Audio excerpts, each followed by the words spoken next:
How might a proper Yorkshire person say this? Are you alright tonight? Like this. Are you alright tonight?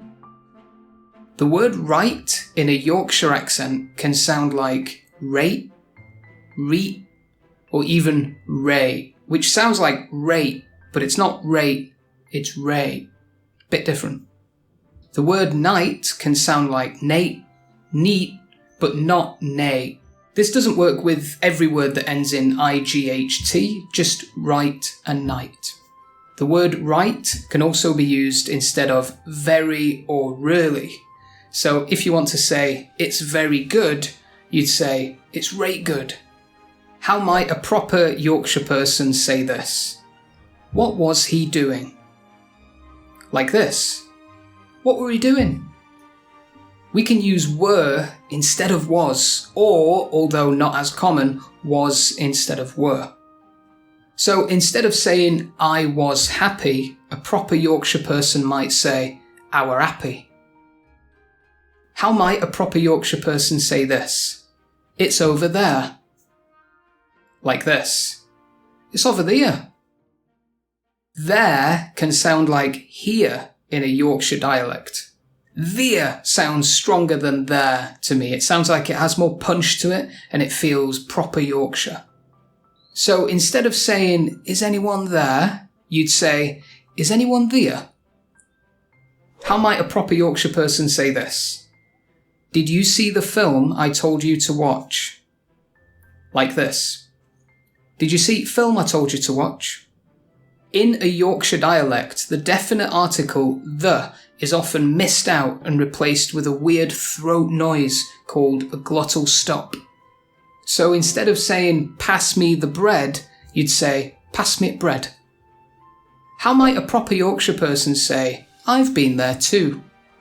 Like this. I've been there and all. And all, pronounced an all, means also or too in a Yorkshire dialect. So instead of saying me too, you'd say me and all. Might sound weird to you, but it sounds so right to me. How might a proper Yorkshire person say this? I've got nothing and I don't want anything. Like this. I've got no and I don't want no. This one might be a bit hard to get your head around. Nothing can be note, nout, or note. So you could say, I've got note. I've got nout. I've got note. Anything can be oat, out, or oat. So you could say, I don't want oat. I don't want out. I don't want oat. This depends mostly on which region you're in or where the person's from in Yorkshire. If you're in Sheffield, which is where I'm from, you'll probably hear oat and note. But if you're in Manchester, you might hear out and nout instead. Now let's put these 6 Yorkshireisms together. How might a proper Yorkshire person say this? I was there at the party last night and she was there as well. We didn't do anything. It was very boring. Like this. I were there at party last night and she were there and all. We didn't do all. It were right boring. If you were listening carefully in this video, you would have picked up a few other little Yorkshire dialect things that I didn't mention. So comment below and tell me what else you heard. Please like the video, subscribe to the channel if you like this kind of stuff, and let me know if you want more videos on the Yorkshire dialect. Cheers.